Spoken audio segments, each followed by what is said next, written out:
Les abonnés, chose promise, chose due. Bon, ce matin, évidemment, la Grèce est au menu. Puis on ne parle pas de la Grèce antique. Non, non, pas la Grèce, le pays, la Grèce, le gras. Écoutez, il y a eu la semaine dernière, mercredi dernier, un article qui est paru qui est vraiment frappant, qui nous vient directement de Copenhague, capitale du Danemark. Je l'ai peut-être mal prononcé. Copenhague. Copenhague. Copenhague en français. Où on nous annonce une épidémie de surpoids et d'obésité frappe l'Europe. Bon. Écoutez, l'Europe, c'est, semble-t-il, 53 États. L'Union européenne, maintenant, il commence à y avoir du monde à la messe. 53. Vous savez, votre diversité corporelle, là, la graisse, c'est une maladie. Maladie qui engendre quoi? Ça augmente des maladies non transmissibles sur le plan génétique, comme certains cancers et les maladies cardiovasculaires.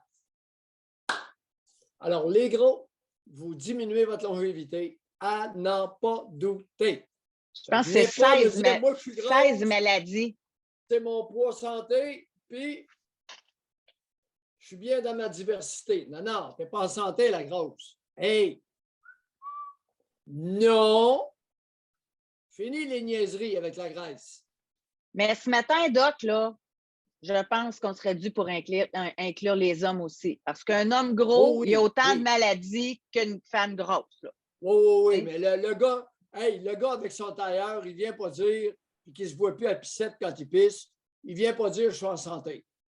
Tandis que la grosse, elle le prétend. Il y a des doubles standards ici. Là. Non, la diversité corporelle, puis wow! Le gros, il sait qu'il est gros. À partir du moment où il y a une bedaine d'une femme en grossesse, en gestation de 8 mois, mais le message de la diversité corporelle, c'est sûr que ça vient des femmes. Bon, merci. On s'entend là-dessus. On continue. Mais là, dans le dernier article, vous savez, l'esprit critique, là, c'est à développer, à encourager. Et là, je vous annonce demain matin, on va venir sur les maternelles 4 ans qui ne sont pas meilleures que les CPE. Demain matin. Esprit critique, ça commence où? Ça commence quand vous avez 50 ans. Non, c'est pas vrai. Alors, là, je lis l'article. Je trouve ça intéressant. La pandémie a eu des effets néfastes dans les habitudes alimentaires et sportives. Alors, une épidémie de gras qui frappe les 53 États européens. Je lis ça. Écoute bien la joke. Les dernières données complètes disponibles qui remontent à 2016. Sainte Vierge! Hey, ça en est passé, puis il y a une pandémie en plus là, à travers ça. Là. Les abonnés, les dernières données complètes disponibles remontent à 2016 et montrent à 2016. Ça fait 6 ans. Oui, 59% des adultes et près d'un enfant sur 3 étaient en surpoids sur le vieux continent. Tu sais, quand je vous dis que, mesdames, en haut de 45 ans, le 2/3 de vous autres avez le derrière trop large, vous avez de la misère à rentrer dans mes fauteuils, dans mon bureau. J'ai-tu raison ou si j'ai tort? Hey, mais c'est rendu une majorité de surplus de poids, là. Oui, en 2016.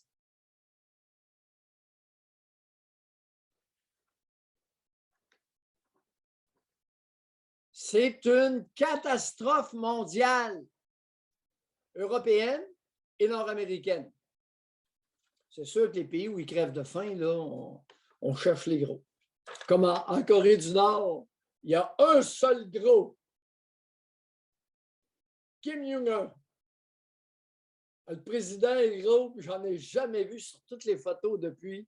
Il n'y en a pas un qui est en surpoids. il y a un gros, pour qui? C'est le chef de la tribu, Corée du Nord. Créé pour qui? Bon, ceci étant dit, est-ce que ça devient un peu plus clair? Non, mais c'est terrible, sérieux. Là. Le pourcentage de surplus de poids a dépassé ceux qui sont en santé, qui ont un poids santé.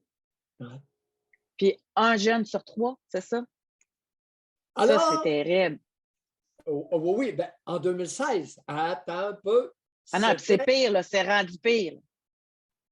Écoute, 29 en 2016, 29 les garçons, près du tiers, 27 les filles.